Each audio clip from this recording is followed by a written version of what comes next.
मोजां कुइसन सोंबाय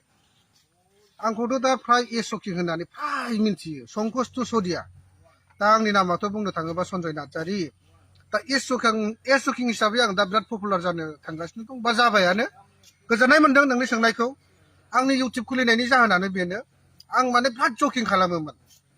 दा एसकिंखौ गारनानै दा मिडिया बायदिसो थांनायखाय आं दा मिडिया सिस्टेमसो खालामबाय आरो आंनि माखासे जिबायदि दुखिया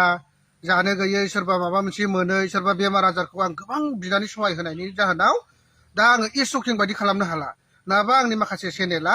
माने गाबनाय मिनिनाय मोनसे एकदम कमेडिमोन दा बेखौ गारनानै आं दा मानसिफोरनि थाखाय माने ससियेल मिडियायाव सोरनोबा आङो मोजां बिनानै होयो सोरबा माबा मोनसे सुबिदा उसुबिदा जानायफोरनि थाखाय आङो बिराद सहाय खालामनानै होदों होननानै मानसिफ्रा आंखौ मोजां मोननानै बे एसकिंखौ दोननाय जादों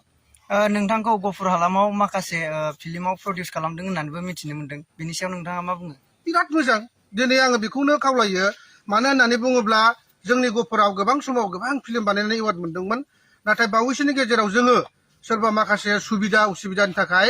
फिल्मफोरखौ दिरुननो हायै जानानै थादों दिनै आङो बेनो आं फाइनान्सार खालामदों मोजां खालाम अनसायजानाय जानांगोन फिल्मफ्रा बयबो रायजो राजानि नोजोराव मोजां मोनजानाय जानांगोन सोरबा दङब्ला आंनि खाथियाव फैबाव आङो माने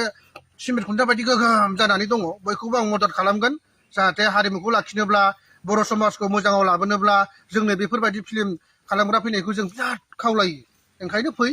बयबो फै फिल्म बानाय फिल्मखौ रायजो राजायाबो अनसाय जोंनि माखासे बर' समाज दङ जोङो फिल्मखौ नाया माखासे है मोजां नङा बेफोरबायदि साननो नाङा नेगेटिभ पइन्टआव लांनो नाङा आजिखालि बिराद गोरों गोरों गथ'फ्रा दिनै मा होनो फिल्म सावथुनाव ओंखार